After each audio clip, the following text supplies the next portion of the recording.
Hey, everybody. Jennifer Lee Chan here. I look really tired because I got up at really early in the morning. I don't know if that light needs to be that bright. But anyways, maybe I'll move back a little bit.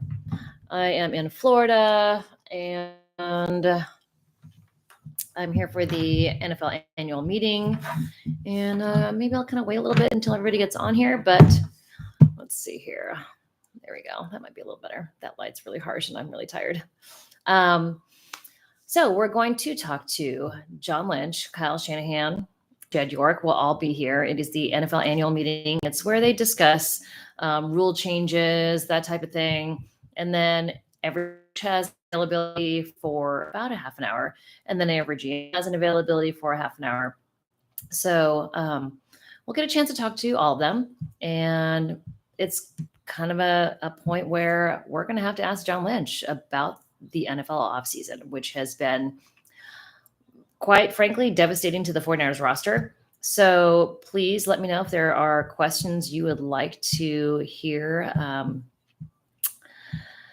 asked at the meeting. Hello, Jesus. Happy Saturday.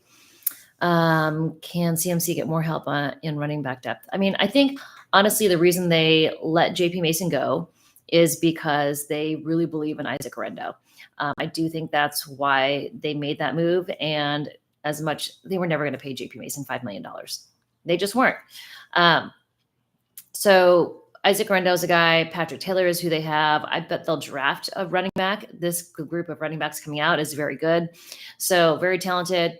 And they don't have to do it in the first round or the second round. They can do it in the third or beyond. Day 3, they can pick up a running back who is talented, can add some depth. So I think they do it like that. But the one really kind of big thing that I want to ask, and it doesn't concern necessarily, one of the most important players, but a very important player. So I don't understand the logic behind the entire Kyle Juszczyk drama or the roller coaster. I guess it's not necessarily, but it is kind of drama. They let him go.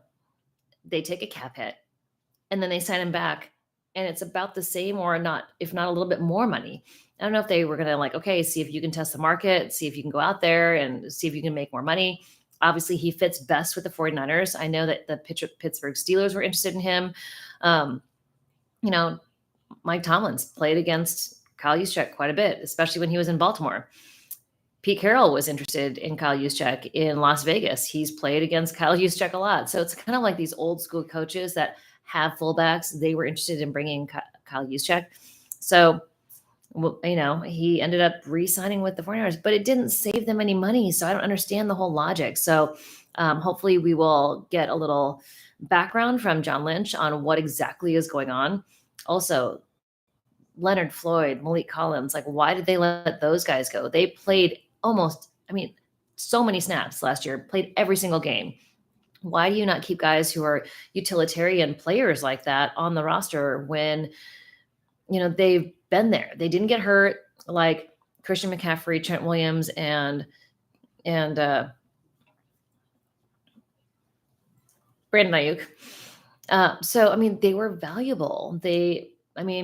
You can say Floyd is slow, but really, he contributed. He did what he's been doing for the last 10 years or however many years he's been in the league, 8.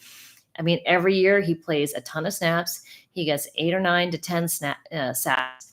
That's what he did last year. He played a ton of snaps. He played a ton of football for the 49ers. So, obviously he got picked up immediately. So did Malik Collins. So did Javon Hargrave, Dre Greenlaw. All these players that were lost on the defense, they're really counting on this draft to be, this draft class to be productive. That's a lot of pressure to put on rookies. So I don't know. They've got to rebuild the defense and rebuild the defensive line. This team has been all about the front four for so long, and they let so many guys go. And yes, Yetur Gross-Matos was a guy who stood out to me in camp. And I remember seeing 94 and I was like, oh, this guy's, pretty good. He's getting into the backfield a lot, and he got injured in preseason. So I think he will definitely have a good season. Nick Bosa, obviously healthy.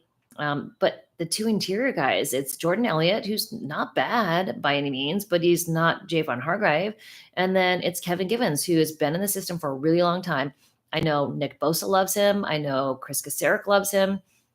I remember at the beginning of 2024, and it was a new defensive line group, and Nick Bosa was like, "Yeah, Kevin Givens and Kevin and I are the only ones that have been around for a long time." I'm like, really? That's the guy. Interesting. So Nick Bosa was a Kevin Givens fan. It was Nick Bosa and Kevin Givens. And he's like, yeah, well, I mean, Javon Hargrave was here last year. And then obviously Hargrave ended up tearing his triceps and ended up missing the rest of the season. But for them to demolish the defensive line like that, this is the first time we've seen this like that. So the good thing is that this defensive line class, this draft class coming out, is very, very good. They're very talented and it's deep. They can get guys in the first, second, and third round who will be productive, at least, if not like day one starters, they're at least going to be rotational players. So that is a good thing for the 49ers. All right, let me look at some of the questions here. Garendo is more athletic back, not a true running back, is he? Well, he's definitely a better pass catcher and route runner than Jordan Mason. Jordan Mason is a fantastic runner. Obviously, he led the league for several weeks as the top rusher last year, and then kind of got nicked up, but he led the team. I mean, top rusher. He's a great running back.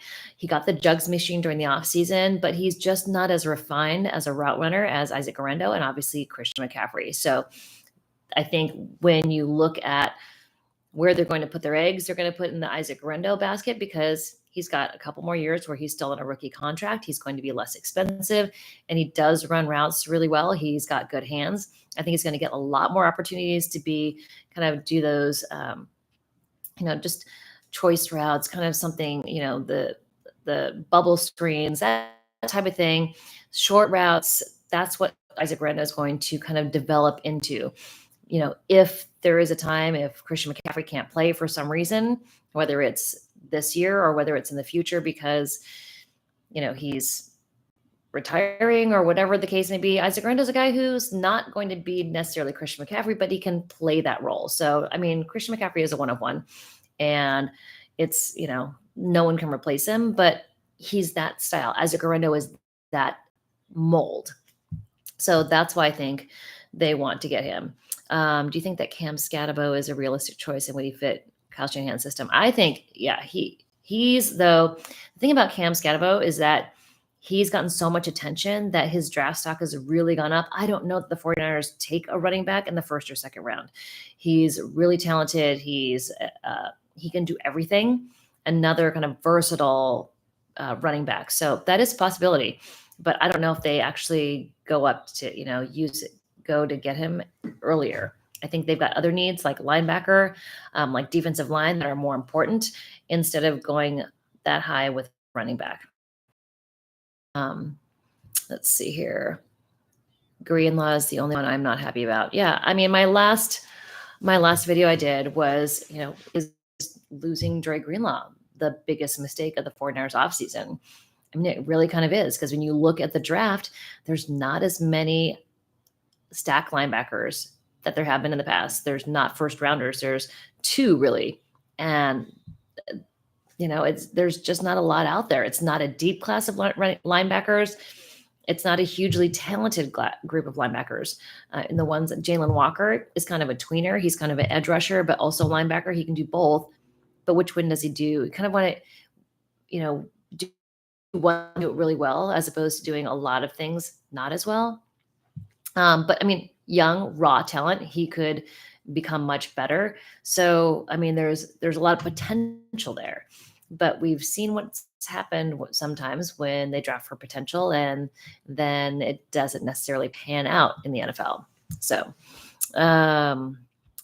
Matos is nowhere to be no. Well, I mean, he was injured last year. Yetur Gross-Matos during training camp was a guy who completely stood out. I watched every practice. He was getting to the backfield a lot. He has a lot of get off. But remember in the preseason game versus the Las Vegas Raiders, he got hurt on one play and Leonard Floyd got hit the play after. Yetur Gross-Matos' injury was way worse. He was out for quite some time. He went on IR. And then later in the season, when he tried to play on it again, he went back out. So it's not that he wasn't for lack of trying, but his knee wasn't healthy. So let's remember that. Let's see. defensive coaching and personal skill.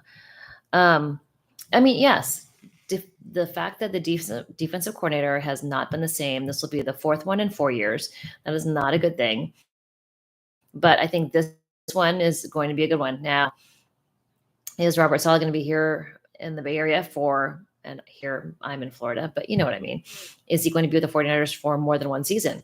I don't know that. I mean, that would be ideal for him to be at least there for 2 years before he goes and takes a head coaching job again. But we don't know.